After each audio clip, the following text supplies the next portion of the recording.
Hello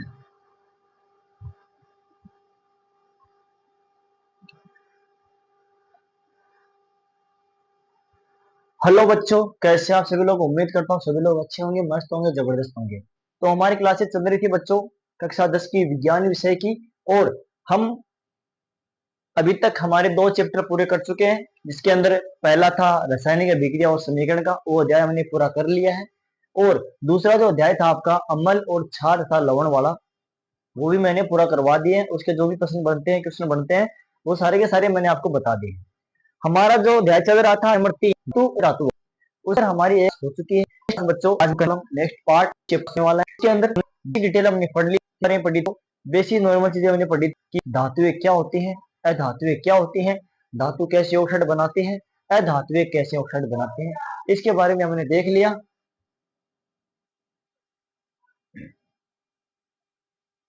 तो तभी थोड़ा सा काम हो गया था, बीच के अंदर चल रहा था। तो बच्चों शुरू करते हैं हमारा अध्याय।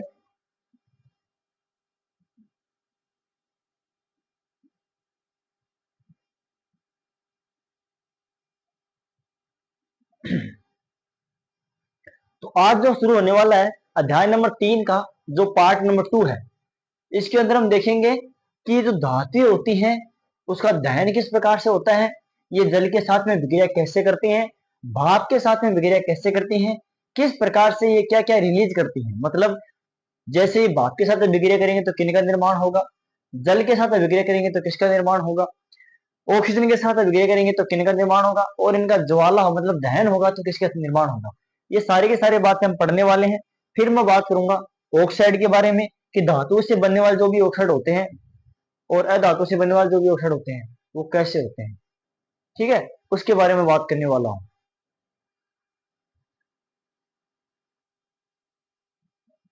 तो बच्चों शुरू करते हैं आज का अध्याय।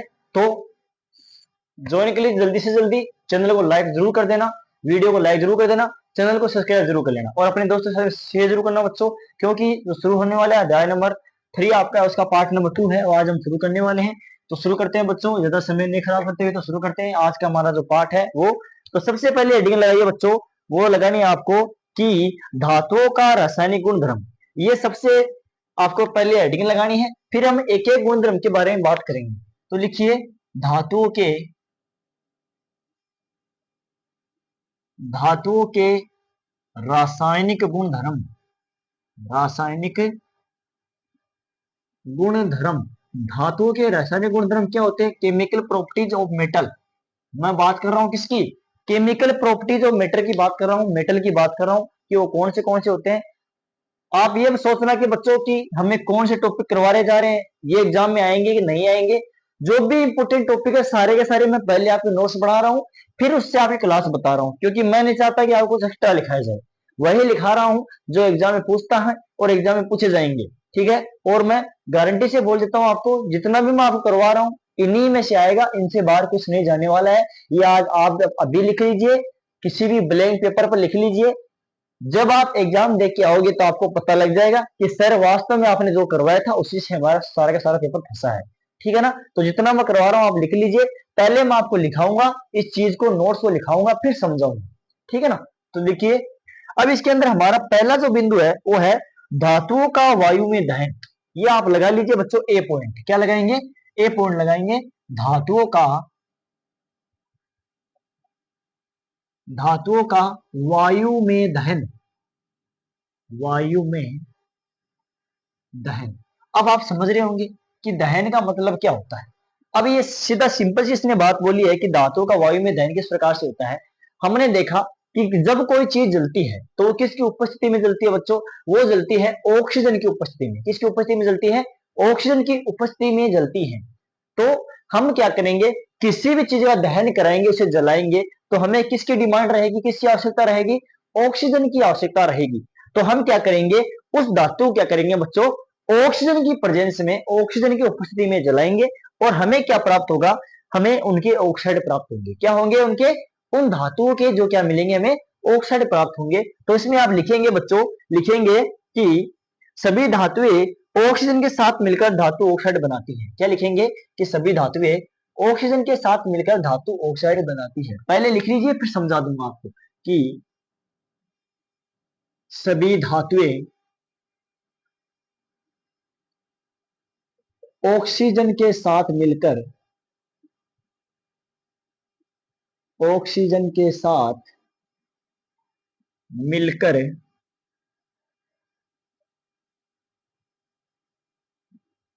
धातु ऑक्साइड ऑक्साइड बनाती है। पहले लिख लीजिए फिर मैं आपको समझाऊंगा। ऑक्साइड बनाती हैं। इसके एग्जाम्पल की मैं बात करूं तो यहां पर आपका 2 mg प्लस का O2, यहां पर क्या बनेगा बच्चों? 2MgO। और ये जब जलेगा, इसका दहन होगा तो ये सफेद चमकीली ज्वाला के साथ में होगा। सफेद चमकीली श्वेत ज्वाला के साथ में इसका दहन होगा। ज्वाला के साथ दहन। ठीक है। अगर मैं बात करूं कॉपर की, तो कॉपर का दहन जो आपका होगा वो होगा काले रंग की ज्वाला के साथ। काले रंग की ज्वाला के साथ दहन। काले रंग की ज्वाला के साथ दहन होगा आपका। किसका बच्चों? कॉपर का दहन होगा। अगला पॉइंट है इसके अंदर बच्चों, वो आपका होगा उभयधर्मी ऑक्साइड। उभयधर्मी ऑक्साइड क्या होते हैं? सबसे पहले ये समझना जरूरी होता है, क्योंकि हमें किसी भी टॉपिक को करने से पहले हमें उसकी डिटेल जरूरी होती है कि हमें ये टॉपिक क्यों करवाया जा रहा है और इस टॉपिक का मतलब क्या है। और एक बात साइंस की कॉमन आती है। साइंस की एक बात हमेशा याद रखना बच्चों, कि जो नाम होता है उसी के अंदर डेफिनेशन होती है।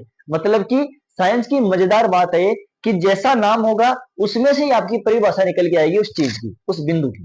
ठीक है, उसको याद रखना हमेशा। जैसे मैं अभी आपके सामने लिख रहा हूं, देखना, स्टार लगा रहा हूं मैं, बी नहीं लगाना, बी आगे आएगा। भाप के साथ अभिक्रिया, जल के साथ अभिक्रिया, तब बी लगाएंगे। अभी हम इसके अंदर मोस्ट एफिशिएंट जो पार्ट है उसको हम पढ़ेंगे। ठीक है, तो देखिए इसके अंदर मैंने अभी क्या बिंदु बताया आपको? उभयधर्मी ऑक्साइड। क्या बताया? उभयधर्मी ऑक्साइड। ये है बच्चों आपका उभयधर्मी ऑक्साइड। अब मैं थोड़ा सा आपको पहले थोड़ा समझा देता हूं उसके बारे में कि आखिरकार होता क्या है, फिर आगे हम पढ़ेंगे। ठीक है, इसके अंदर आपने एक नाम देखा, मैंने आपको बोला कि साइंस में नाम के अंदर परिभाषा होती है। तो पहले नाम को हम तोड़ेंगे दो हिस्सों में। देखिए यहां पर देखिए उभय। उभय का मतलब होता है बच्चों दो प्रकार का, या फिर दोनों प्रकार का आप बोल सकते हो। दो प्रकार के या फिर दोनों प्रकार के। धर्मी मतलब दोनों प्रकार के धर्म हो, जिसमें गुण हो। धर्म या गुण हो। गुण धर्म, धर्म से याद क्या रहोगे बच्चा? गुण धर्म, जिसमें आपके दोनों प्रकार के गुण धर्म हो। अब सर बोलोगे कि सर दोनों प्रकार के गुण धर्म के मतलब आपका क्या होगा? मतलब ये है मेरा बच्चों कि ऐसा आपका ऑक्साइड होता है जो क्या करता है? अम्ल के साथ भी विक्रिया करता है और क्षार के साथ भी विक्रिया करता है। किसके साथ में? अम्ल के साथ में विक्रिया करते हैं और क्षार के साथ में विक्रिया करते हैं। फिर क्या बनाते हैं बच्चों? वो बनाते हैं आपके ऑक्साइड। क्या बनाते हैं? ऑक्साइड बनाते हैं।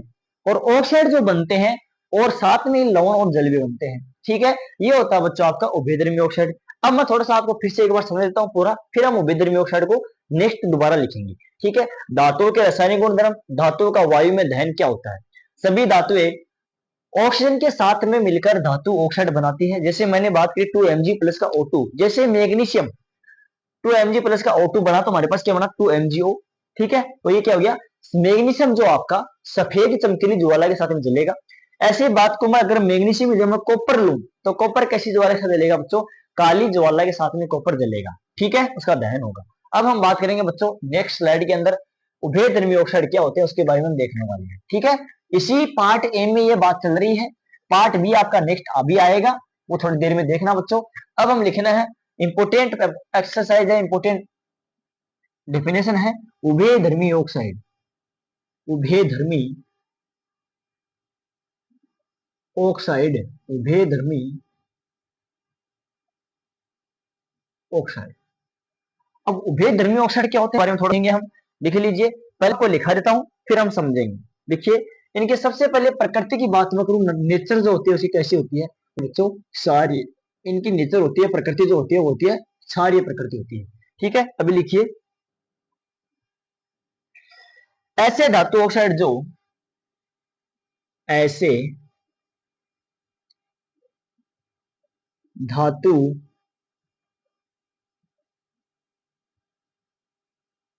ऑक्साइड जो अम्ल व क्षार दोनों के साथ, अम्ल व क्षार दोनों के साथ अभिक्रिया करके लवण व जल प्रदान करते हैं। अभिक्रिया करके लवण व जल प्रदान करते हैं। ठीक है, प्रदान करते हैं, उभयधर्मी ऑक्साइड कहलाते हैं। क्या लिखेंगे बच्चों? उभयधर्मी, उभयधर्मी ऑक्साइड कहलाते हैं। उभयधर्मी ऑक्साइड कहलाते हैं। एग्जाम्पल की बात मैं करूं तो यहां पर लिख लीजिए बच्चों, Al2O3 प्लस अम्ल कोई भी ले सकते हैं आप, HCl मैंने यहां पर लिया है, तो यहां पर क्या बनेगा? 6 HCl के अणु आएंगे इसके अंदर, 2AlCl3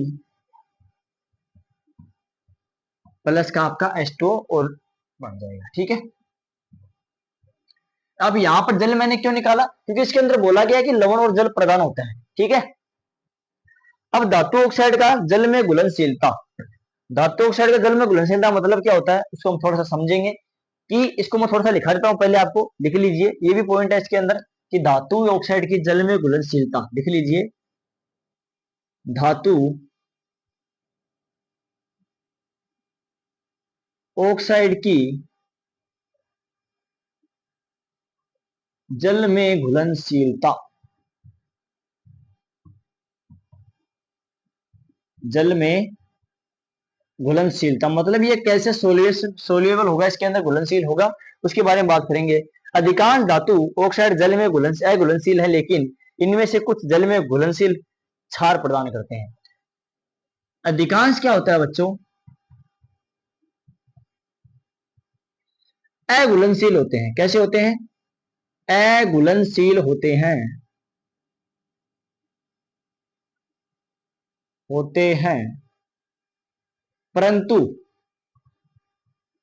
कुछ घुलकर क्षारीय गुण या ऑक्साइड प्राप्त करते हैं, क्षारीय गुण प्रदान करते हैं या प्राप्त करते हैं। ठीक है, प्रदान करते हैं। समझ में आ गया? एक बार फिर से मैं आपको समझ देता हूं, फिर हम अगला इसका नेक्स्ट जो पॉइंट है उसको हम पढ़ेंगे कि किस प्रकार से अभिक्रिया करेगा।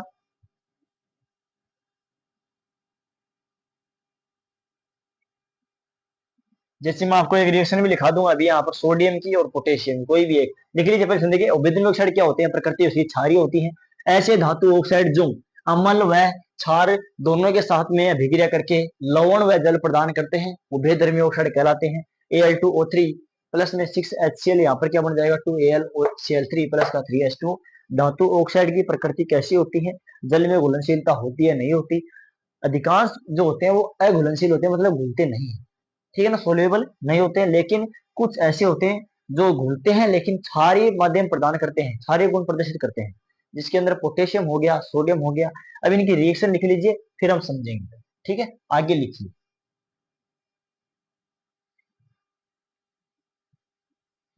अब इनकी एक रिएक्शन है, इसके उदाहरण है, वो लिख लीजिए बच्चों, इंपोर्टेंट है थोड़ा सा। मैं आपको सोडियम की और पोटेशियम की दोनों की लगा रहा हूँ, जो कि जल में घुलकर क्या बनाते हैं? क्षार बनाते हैं। तो लिखिए Na2CO3, Na2O धातु ऑक्साइड है, प्लस के H2O, इसमें जल बनाएंगे, जल में घुलेंगे ना, तो क्या बनाएंगे? 2NaOH प्लस का H2O निकल जाएगा। ठीक है, यहाँ पर लिखा हो या ना लिखा हो, एक्वे रीजन निकल जाएगा। ठीक है, यहाँ पर ऐसे मैं बात करूँ पोटेशियम की, तो K2 प्लस का H2O, इसको भी जल में घोलेंगे, जल में घुलनशील है तो क्या निकलेगा? 2KOH बनेगा, ये भी जलीय माध्यम बन गया। ठीक है, अब अगला है कि सोडियम और पोटेशियम खुले में भाग में रखने से आग पकड़ लेते हैं, इन्हें केरोसिन में डुबो कर रखा जाता है, क्यों? ठीक है, ये लिखिए, इंपोर्टेंट पॉइंट है, नोट लगा के लिख लीजिए बच्चों, मोस्ट इंपोर्टेंट है कि मैं भी आपको लिखा रहा हूं, अलग कलर से लिख रहा हूं, लिख लीजिए, सोडियम व पोटेशियम को सोडियम व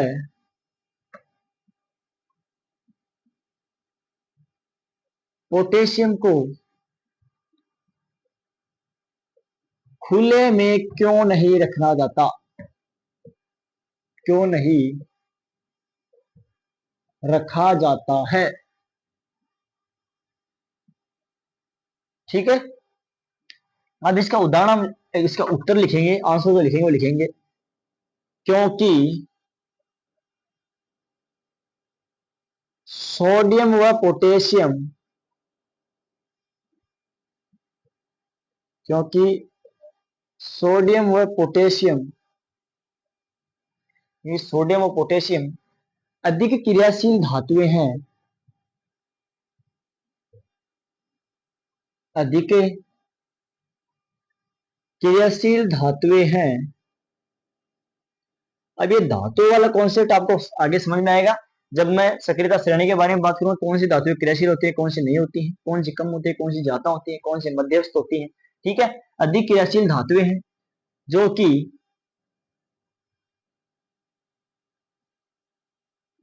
वायु के संपर्क में आने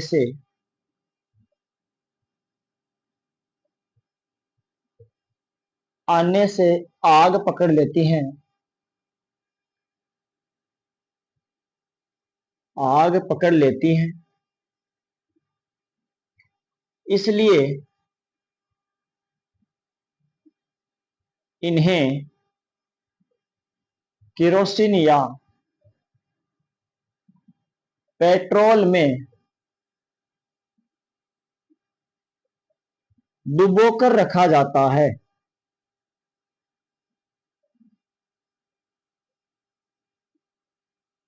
डुबोकर रखा जाता है। ठीक है, समझ में आ गया कि सोडियम पोटेशियम खुला क्यों नहीं रखा जाता?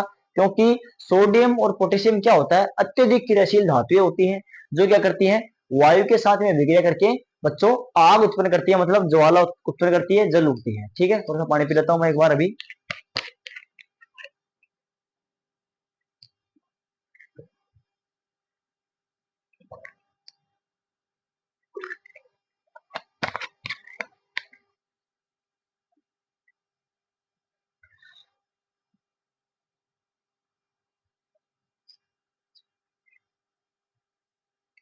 अब एक पॉइंट हो जाता है इसके अंदर, ये तो पहला पॉइंट हो गया। दूसरा आता है मैग्नीशियम, एल्यूमिनियम, जिंक और पीबी। ये क्या होते हैं, सामान्य ताप पर क्या होता है, इनके ऊपर सामान्य ताप पर क्या होता है, इन पर ऑक्साइड की परत चढ़ जाती है। किसकी परत चढ़ जाती है बच्चों? ऑक्साइड की। किसकी? ऑक्साइड की। ऑक्साइड की परत चढ़ जाती है और ये बहुत इंपॉर्टेंट होती है बच्चों, क्योंकि जैसे ये ऑक्साइड की परत चढ़ती है तो हम एक प्रकार से इस धातु को सुरक्षित रख सकते हैं, ये संसरण से सुरक्षित रहेगी, मतलब इसकी अधिक लंबे समय तक संसरण से सुरक्षा हो सकती है। तो ठीक है, एक बार फिर से समझेंगे कि सोडियम पोटेशियम को खुले में नहीं रखना चाहिए, क्योंकि सोडियम और पोटेशियम अधिक क्रियाशील धातुएं होती हैं जो कि वायु के संपर्क में आने से आग पकड़ लेती हैं, इसलिए इन्हें केरोसिन या पेट्रोल में डुबोकर रखा जाता है।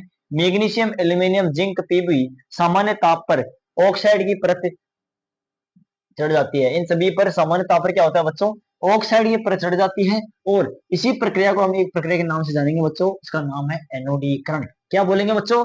एनोडीकरण। अब हम अलग हेडिंग लगाएंगे हमारी, इसी के अंदर है पहले वाले पॉइंट में ही। अब लगाएंगे बच्चों एनोडीकरण। एनोडीकरण क्या होता है? एनोडीकरण धातुओं पर मोटी ऑक्साइड की परत चढ़ाने की प्रक्रिया क्या कहलाती है बच्चों? एनोडीकरण कहलाती है। एक बार लिख लीजिए, एल्यूमिनियम पर मोटी ऑक्साइड की परत बनाने की प्रक्रिया। एल्यूमिनियम पर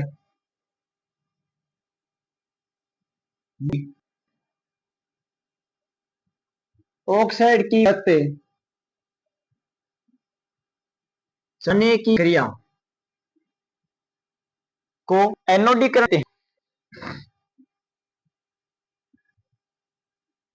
एनोडीकरण कहते हैं। यह उस धातु की संक्षारण से सुरक्षा प्रदान करती है, संक्षारण से सुरक्षा करती है, संक्षारण से सुरक्षा करती है। इस परत को, इस परत को और अधिक मोटा करके, इस परत को बच्चों और अधिक मोटा करके धातु को और अधिक सुरक्षित रखा जा सकता है, और अधिक सुरक्षित रखा जा सकता है। ठीक है, अगला है हमारा एल्यूमिनियम का एनोडीकरण। ठीक है, इसको हम देखेंगे, फिर हम थोड़ी सी पानी के साथ में, जल के साथ में विक्रिया देखेंगे, फिर हमारी नेक्स्ट क्लास रहेगी बच्चों कल की। ठीक है, एक बार ये अम्ल के बारे में बात करेंगे। ठीक है, अब थोड़ा सा एक बार समझ लीजिए फिर इसको कि एनोडीकरण क्या होता है। एल्यूमिनियम पर मोटी ऑक्साइड की परत जो चढ़ती है, चढ़ाने की जो प्रक्रिया होती है उसको बोलते हैं एनोडीकरण। क्या बोलते हैं? एनोडीकरण बोलते हैं। एल्यूमिनियम पर मोटी ऑक्साइड की परत चढ़ाने की प्रक्रिया को एनोडीकरण कहते हैं। यह उस धातु को संक्षारण से सुरक्षा प्रदान करती है। अब क्या होता है, इसका रीजन क्या होता है, इसका कारण क्या होता है चढ़ाने का, क्या होता है बच्चों? जैसे हम बात करें कि जब कोई धातु होती है वो किसी वायु के संपर्क में आती है, नमी के संपर्क में आती है, तो क्या होता है, उस पर जंग लगना शुरू होता है। ठीक है, उसको क्या बोलेंगे? संक्षारण की प्रक्रिया। क्या बोलेंगे? संक्षारण की प्रक्रिया। उस पर यह प्रक्रिया शुरू हो जाती है। तो हम क्या करेंगे, अब किसी भी समस्या का निदान भी जरूरी है, उसका निवारण भी जरूरी है। तो हर निवारण के लिए कोई ना कोई कारण होता है। तो कारण ये उत्पन्न होता है कि जो एल्यूमिनियम जो होता है उसको जंग से बचाने के लिए, संक्षारण से बचाने के लिए उसका किया जाता है बच्चों एनोडीकरण। क्या किया जाता है? एनोडीकरण किया जाता है, अर्थात एनोड से जो धातु होती है उसको चढ़ाया जाता है। इसके ऊपर, एल्यूमिनियम के ऊपर। तो देखिए, एल्यूमिनियम पर मोटी ऑक्साइड की परत चढ़ाने की प्रक्रिया को एनोडीकरण कहते हैं। यह उस धातु की संक्षारण से सुरक्षा प्रदान करती है। इस परत को और अधिक मोटा करके एल्यूमिनियम को और अधिक सुरक्षित किया जा सकता है, मतलब लंबे समय तक सुरक्षित किया जा सकता है। ठीक है, समझ में आ गया? अगला पॉइंट अब पढ़ने वाले बच्चों इसके अंदर,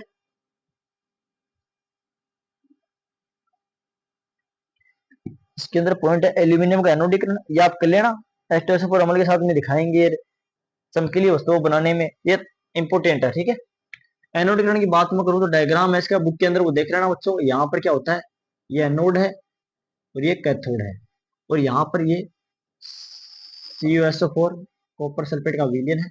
इसके अंदर क्या होता है, ऑक्सीजन जो होती है वो प्रवाहित होना शुरू कर देती है और इस धातु की सतह पर जाकर के कैथोड पर जमना शुरू होती है, और यहाँ पर एक मोटी परत बनना शुरू हो जाती है जिसे बोलते हैं बच्चों ऑक्साइड की परत। और ये प्रक्रिया क्या कहलाती है आपकी? एनोडीकरण कहलाती है। क्या कहलाती है? एनोडीकरण कहलाती है। अब अगला पॉइंट लिखेंगे बच्चों, धातुओं की जल के साथ अभिक्रिया। क्या लिखेंगे? धातुओं की जल के साथ अभिक्रिया। पॉइंट नंबर बी लगाइए। क्या लगाएंगे? धातुओं की जल के साथ अभिक्रिया। B point.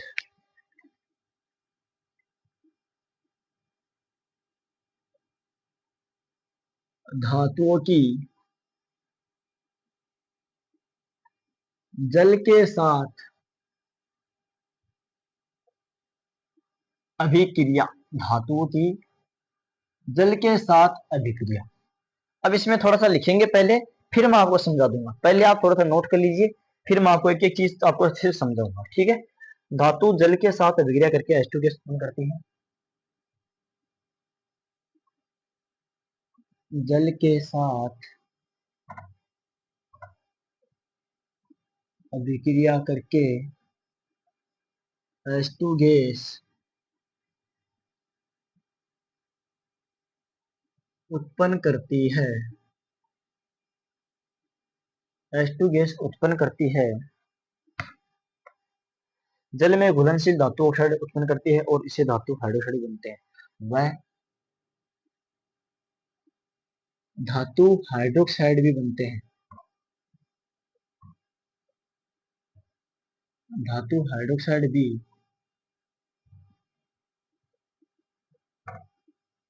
बनते हैं, धातु हाइड्रोक्साइड भी बनते हैं। जैसे मैं बात करूं, यहाँ पर रिएक्शन लिखोगे तो क्या लिखोगे, धातु प्लस में जल बराबर धातु ऑक्साइड प्लस का H2, धातु ऑक्साइड प्लस का हाइड्रोजन गैस। ठीक है, इसको आप हाइड्रोक्साइड भी बोल सकते हो, हाइड्रोक्साइड। ठीक है, अब है पोटेशियम और सोडियम जैसे धातु के साथ तेजी से विक्रिया करती है, विक्रिया तेज और उष्माक्षेपी होती है, इसमें उष्माक्षेपित होती है। ये इतना इंपॉर्टेंट नहीं है, आगे हम चलेंगे बच्चों।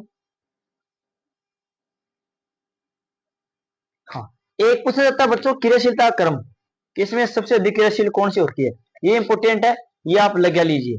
ठीक है, और एक पॉइंट अपवाद के रूप में लिखिए, एक्सेप्शन जो होता है, अपवाद जो होता है, उसको लिखेंगे कि lead copper AGs AU, lead copper AG और एयू, ये बच्चों जल से विक्रिया नहीं करते हैं। क्या हो जाएगा, जल से क्रिया नहीं करते हैं। क्या नहीं करते हैं, जल से विक्रिया नहीं करते हैं। अब हम पढ़ेंगे बच्चों, इसके अंदर एक टॉपिक है मोस्ट मस्त था कि धातुओं का तापक्रम, इंपोर्टेंट टॉपिक है, इससे प्रश्न बनता है। छोटा सा है, ज्यादा इंपोर्टेंट, ज्यादा बड़ा नहीं है, इंपोर्टेंट है लेकिन बड़ा नहीं है। ठीक है, धातुओं का तापक्रम, मतलब जब ये अम्ल के साथ क्रिया करेंगी तो इनका तापक्रम किस प्रकार से रहेगा, MgAlJnFe।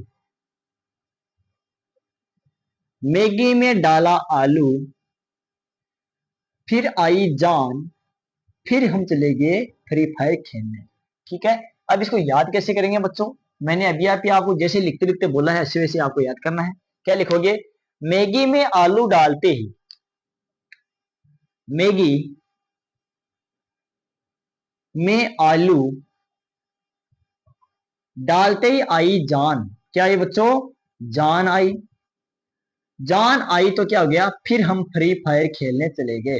क्या हो गया, फ्री फायर खेलने चले गए। तो याद कैसे करोगे, मैगी आलू जान फ्री फायर, मैगी आलू जान फ्री फायर, मतलब मैगी में आलू डाला, आलू डाल के खाने से क्या आई, उसके शरीर में जान आई, जान मतलब जिंक हो गया, और जान आते ही वो फ्री फायर खेलने चला गया, मतलब फिर फ्री फायर खेलने चला गया, मतलब फिर।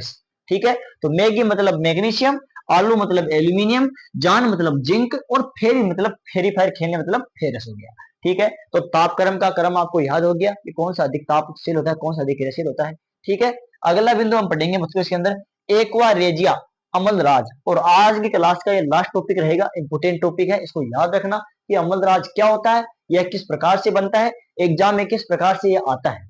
ठीक है, इंपोर्टेंट है, ये वाला इंपोर्टेंट पॉइंट है, ये अपवाद वाला इंपोर्टेंट पॉइंट है, और धातु के जल के साथ अभिक्रिया वाला पॉइंट इंपोर्टेंट है।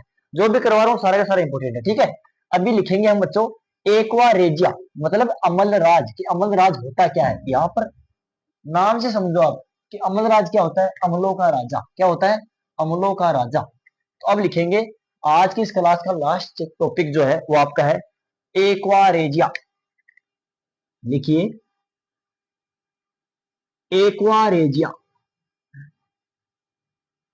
इसका नया नाम है बच्चों एक और, वह है आपका अमलराज। सॉरी, क्या है, अमलराज।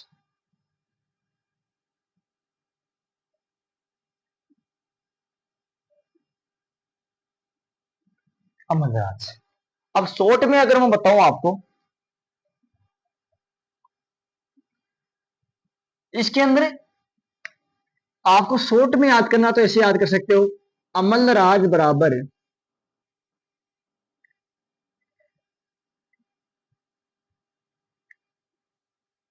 हाइड्रोक्लोरिक अम्ल प्लस नाइट्रिक अम्ल, सौंदर्य नाइट्रिक अम्ल। ठीक है, जैसे मैं बात करूं तो क्या क्या बनेगा बच्चों इसके अंदर, HCl प्लस का HNO3। अब इसमें से जो क्वेश्चन बनता है एग्जाम में वो बनता है बच्चों अनुपात से। किससे बनता है, अनुपात से। किससे बनता है, अनुपात से। अब अनुपात का जो कॉन्सेप्ट है वो याद रखना हमेशा,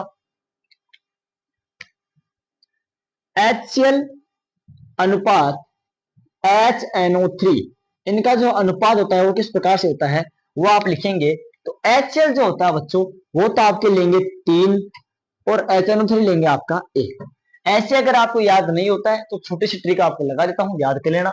HCl में देखो वर्ड कितने हैं, कितने वर्ड है बच्चों, HCl में 3 है, तो ये आपको 3 इसी साइड में लिखना है।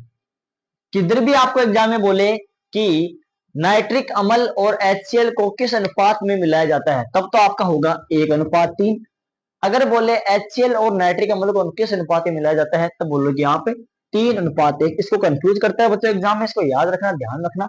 जहां पर HCl बोले या हाइड्रोक्लोरिक अम्ल बोले उधर आपको क्या लेना बच्चों, 3 लेना है। क्या लेना है, 3 लेना है। 3:1 आपको कर देना है, ठीक है। ये आपका अम्लराज हो गया।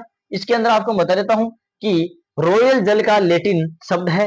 3:1 में सांद्र HCl व सांद्र नाइट्रिक अम्ल मिलाया जाता है, ताजा मिश्रण होता है। यह गोल्ड और प्लेटिनम को पिघलाने में समर्थ है। इसकी एक खूबी लिख लीजिए कि यह गोल्ड व प्लेटिनम को पिघलाने में समर्थ है। गोल्ड व प्लेटिनम को पिघलाने में क्या है बच्चों, समर्थ है। ये है आज का आपका टॉपिक। आई होप आपको अच्छे से समझ में आया होगा, और मैंने पूरी कोशिश करी है एक एक टॉपिक को अच्छे से समझाने की, एक एक टॉपिक को आसान तरीके से समझाने की। और हमारा जो आज का जो क्लास का जो टॉपिक होता है वो आज हमारा कंप्लीट होता है। कल हम नेक्स्ट टॉपिक के साथ में नेक्स्ट क्लास शुरू करेंगे बच्चों, और नेक्स्ट क्लास के अंदर हम देखेंगे एक और नया टॉपिक इसी चैप्टर का, ठीक है ना। तो देखिए हमने लास्ट में क्या पढ़ा, एक बार फिर से रिवाइज कर देता हूँ आपको मैं। एक्वारेजिया अम्लराज, ठीक है ना, अम्लराज हाइड्रोक्लोरिक अम्ल सांद्र, क्या लेना आपको, सांद्र लेना है। सांद्र और तनु क्या होता है एक दिन आपको बताऊंगा। सांद्र HCl लेना हो, सांद्र HNO3 लेना है। यहाँ पर HCl भी सांद्र लेना है और HNO3 भी क्या लेना है, सांद्र लेना है। और दोनों का जो रेशियो होता है वो एग्जाम में पूछा जाता है। या तो एग्जाम में आपको ये नाम पहले देगा, तब तो 3 लिखना, 3:1 लिखना है, मतलब कि 3:1 लिखना है। और अगर आपको HNO3 पहले दे फिर HCl दे, तब आपको 1:3 लिखना है, ठीक है। इंपॉर्टेंट बात यह है, यह गोल्ड और प्लेटिनम को पिघलाने में समर्थ है। गोल्ड सबसे नरम धातु होती है और प्लेटिनम होती है सबसे कठोर धातु, उसको पिघलाने में समर्थ है। तो उम्मीद करता हूँ जितना मैंने आज आपको कराया है सारा का सारा आपको समझ में आया होगा, अच्छे से आपने नोट्स आपको बनाए होंगे। और उम्मीद करता हूँ सभी लोगों ने लास्ट तक ये वीडियो देखा है। कमेंट में जरूर बताना कि बच्चों क्लास कैसी लगी, टॉपिक कैसा था आज का, इजी था या हार्ड था, कमेंट करके जरूर बताना। और किस प्रकार से हम आगे का चैप्टर शुरू करें, क्या आपकी राय है वो आप जरूर देना। और चैनल को सब्सक्राइब कर लेना, अपने दोस्तों के साथ शेयर जरूर करना, जरूर करना। Thank you, all the best.